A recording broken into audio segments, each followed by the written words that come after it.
Hello mga mare, so karong adlaw nilaag na pod ang probinsya ng nilugsong sa bukid kay gilaay man ta sa atong homestay so nangita na pud tag nature kay nganong init man gyud ka diri sa Manila.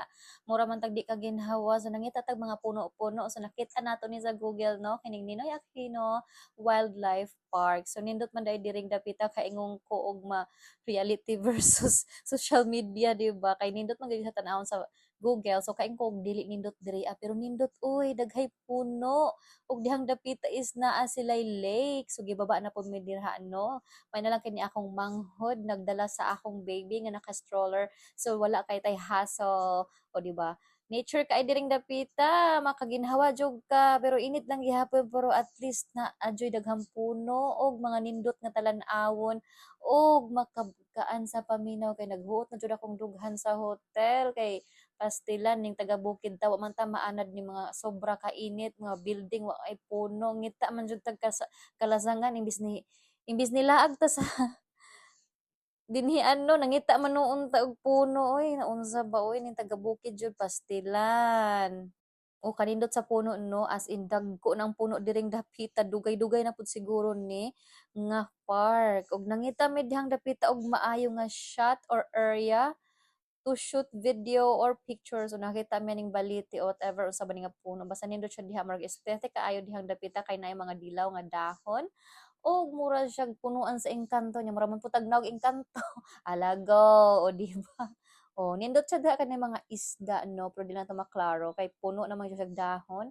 ug karon di ay tamsin ako nakit-an so na preserve pud ni sila diri mga wildlife preserve o di ba na kay wildlife park man siya so na just say wildlife animals dili gyud na mawad-an diring dapita kay naay mga puno na apoy birds nga ilang i-preserve diri kay para mas mudaghan pa nga dili pasakitan sa mga predator sa wildlife mo ang gi-preserve diring dapita. So karon naman po is mangita na pud taglain nga mga wildlife birds or whatever kay nakita ta dirag halas pero walang nako ipakita diri kay basig bawal ning mga halas diring dapita kay bisag makahuna-huna ba nga dangerous, 'di ba? Endangered species or whatever. Kung wala lang na ako i-appeal sa video. So padayon tag libot-libot no, nakay gipainitan na mayo tag maayo nangita na po tag spot nga makaginhawa ta kay as in makasuffocate yun ang init dire sa syudad. So di ata sa daplin sa lake nga daghan hay karpa or whatever ang sa nga isda nga tawag oy kanang naygurami man siguro og tilapia fish pond man gyud ni diring dapita pero bawal manguha diri pero nay mga bata nga nanguha og mga gagmay nga fish pero mga bata lang no dili pwede ang dagko o di ba makasud-an na to sila o nindot siya diring dapita kay hangin subugnaw sa paminaw makahuna-huna tag maayo na ang mga bata o nanguha na sila gagmay nga fish kay kami nakatambay lang mi diring dapita kay grabe kahangin og paso man gud didto sa uban nga area dinhi lang ang medyo maaliwalas so na gani diri naga picnic. So balik na punta sa atong mga birds of prey, o di ba? Naa sila'y Brahmini, kite, diring dapita, og uban pa mga tamsi. O seryoso kay ning usa nga tamsi.